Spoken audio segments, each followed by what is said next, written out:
I dressed up as a girl to prank my bullying brother-in-law. Now he's tried to assault me and my sister claims I ruined her marriage. To put it bluntly, I, 20 meters, look like a girl. Definitely a flat-chested one, but still. I guess I'm just unlucky in the genetics department. Most people think I'm just a tomboy, but it gets a bit annoying when people mistake me for a girl. I'm pretty comfortable with myself now, but I used to get bullied a lot for it and I can be a bit sensitive about it. My older sister, 26F, doesn't stop her husband, 30M, from making fun of me and is always doing it. I've told him to stop, but he never does and says it's all just jokes.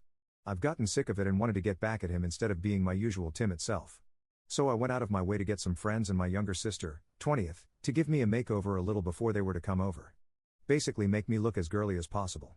They did a pretty good job, and it turns out that if I'm all made up, I look a lot like a younger version of my older sister. When they came over, I made sure to act as girly as possible. He was visibly very uncomfortable, so I knew I was definitely winning this one. They left very early, and I got a text from my sister calling me a prick for making her husband uncomfortable.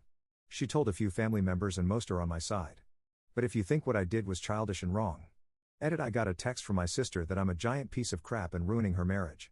I don't think I will be seeing them anytime soon, but just in case I'm going to try and have a proper conversation with my parents about everything and see if we can keep them out of the house for a while. Since I only pay rent to live with them, I don't really get a say, but I hope my parents can support me. Update 1. It's been a wild couple of days. I had to sit down with my parents and had a big talk about my feelings.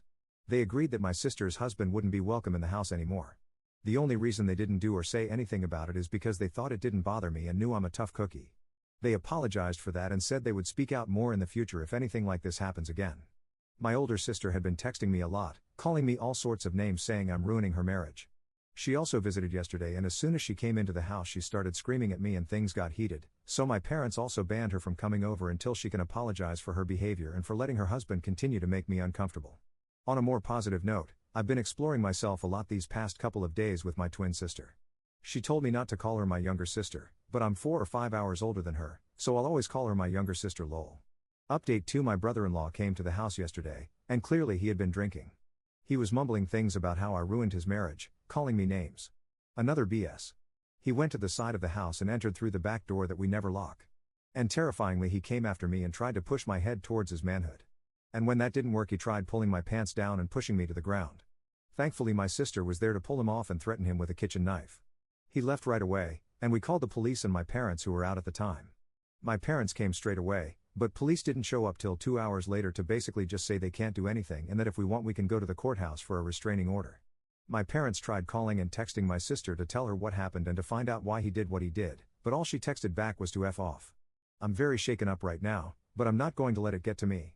Update 3. My brother-in-law came to my house again to supposedly apologize, but luckily I wasn't there and my dad chased him off while calling the police. This time they actually came at an appropriate time, but there was nothing they could do except advise my parents and me to get a restraining order. So that's what I did.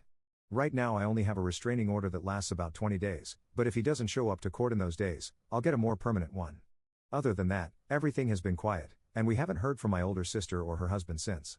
We do know she's safe since she's been trash-talking the family to friends and other extended family. I've been mainly staying and feeling depressed but doing Irish. Seeing a therapist, been diagnosed with depression, and I've been put on medication. I honestly thought I was fine for those days after my brother-in-law tried that, but it got to me more than I thought. My other sisters have really been helping me not feel alone. Even if it's just us watching Netflix in silence on opposite ends of the couch, it makes me feel safer. Update 4. Hey everyone. It's been a while. My dad had a heart attack and passed away about 7 months ago. I just had to watch my dad suffer while I couldn't do anything but cry with my sisters while her mother called an ambulance. I miss him so badly. Furthermore, I'm still grieving, but doing a bit better after seeing a therapist and psychologist. As for my older sister, the last we heard from her was after Dad passed away, and all she was interested in was the inheritance. She cursed our mother out when realizing that he left nothing to her, and everything went to our mother. Since then, we haven't heard from her or seen her. What we do know is that she and her husband moved across the country to live with his extended family. So good riddance. On a side note, I got some testing and screening done, and I think I've got some kind of antigen deficiency. Maybe that's why I always look kind of feminine. Lol.